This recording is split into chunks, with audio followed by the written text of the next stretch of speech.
कोईडा अंचल में दंता आक्रमण में वृद्ध मृत। सुंदरगढ़ जिलार कोईडा थाना अंतर्गत मालदा पंचायत सानिंदपुर लोहखणी अंचल गेरवाल सुटिंग बस्ती बुधवार राति 12:30 पाखापाखि समय एक दंता हाथी आक्रमण में वृद्धर मृत्यु होता अभियोग है। सूचना योग्य बुधवार राति 9:30 समय गांव पाखरे दंता हाथी बुलुला। 11:50 पाखापाखि समय हाथी को ग्राम पाखरे देखि ग्रामवासी वन विभाग को फोन करथिले मध्य वन विभाग कर्मचारी फोन उठाई नथिले।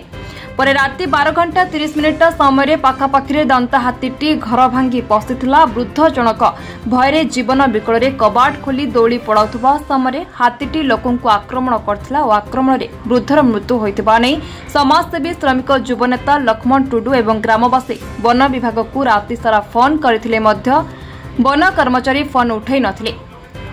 आज गुरुवार दिन सकाळ 9टा समय कोईडा पुलिस घटनास्थल में पहुंची। वन विभाग कर्मचारी देखा न मिलवा नहीं चापा उत्तेजना लगी रही। वन विभाग कर्मचारी आसी ग्रामवासी से अटक रखिते। पुलिस बुझासुझा कलापर कोईडा वनांचल अधिकारी शव सत्कार 20,000 टंका देइथिले और मृतक हेले मालदा अंचल सानिंदपुर ग्रामर शिवराम बड़ाईक बयस 68 वर्ष। पुलिस एक केस मामला 16/25 रुजु करने सह शव व्यवच्छेद मृतकों को कोईडा डाक्तरखाना पठाइछन्ते। लोकों कहवा अनुसार वन विभाग खामखियाली और दायित्वहीनता जोगु गोटे लोकर जीवन चलीगला। राति जदि वन विभाग लोकों फोन रिसीव कर घटनास्थल में पहुंची हाथी घोड़ाइबार व्यवस्था करथिले लोकटी बंची जाई पारथांता।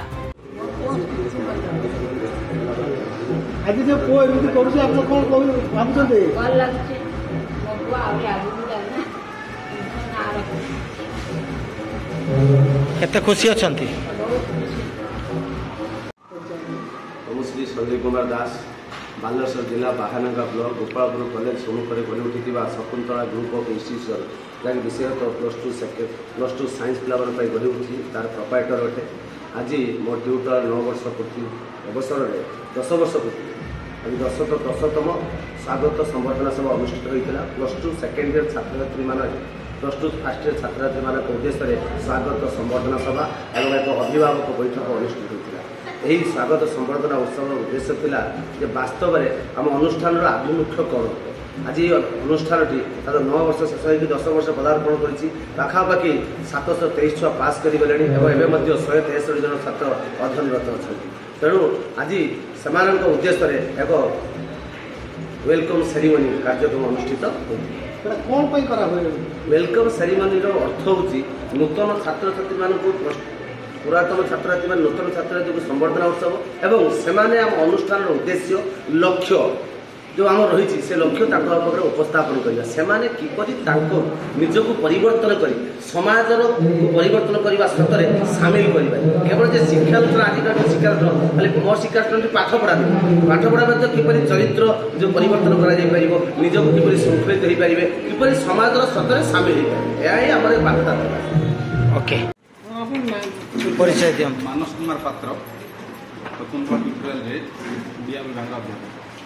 आज जो हूँ स्वागत संबर्धना से बाबद कौन कहे कौन कहे प्रतिवर्ष भली एवर्ष शकुंतला ट्यूटोरियल चिराचरित प्रथा अनुसार द्वितीय वर्ष छात्र छात्री मैंने प्रथम वर्ष छात्र छात्री मान स्वागत संबर्धना जना एवर्ष से परंपरा अनुसार छात्र छात्री मैंने स्वागत संबर्धना उत्सव आज अनुष्ठित हो।